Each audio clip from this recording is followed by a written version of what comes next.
আমরা আজকে আমাদের দাবি সম্মেলন নিয়ে আজকে আমরা ম্যাডামের ঘরে আমরা এসেছিলাম ডেপুটেশন দেওয়ার জন্য। আমাদের যে দাবিগুলো আপনারা প্রত্যেকে জানেন, এখানে আমাদের 20 জন সাথীকে অ্যারেস্ট করে নিয়ে গেছে। আমাদের 2 জন ম্যাডাম আহত, একজনের আগুনে ভেঙে গেছে, একজন ট্রমা কেয়ারে ভর্তি, 2 জনেই ভর্তি আছে এসএসকে।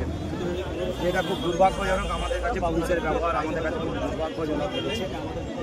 যাই হোক, ওনারা নিয়ে গেলেন আমাদের, আমরা কথা বললাম, আমার 4 জন প্রতিনিধি 5 জন গেছিলাম। ওনারা এটা প্রতিশ্রুতি দিয়েছেন যে আমাদের দাবিগুলো ওনারা শিবমোড় দপ্তরে পৌঁছে দেবেন। আমরা আন্দোলন এখনই প্রত্যাহার করছি না। আমাদের সাথীরা যাদেরকে অ্যারেস্ট করা হয়েছে তাদেরকে ইমিডিয়েট এখানে নিয়ে আসুক। তারা আসলে আমরা এখানে আন্দোলনে পরবর্তী কর্মসূচি ঠিক করব, তারপর আমরা জানিয়ে দেবো আমরা চলবি ঠিক করছি।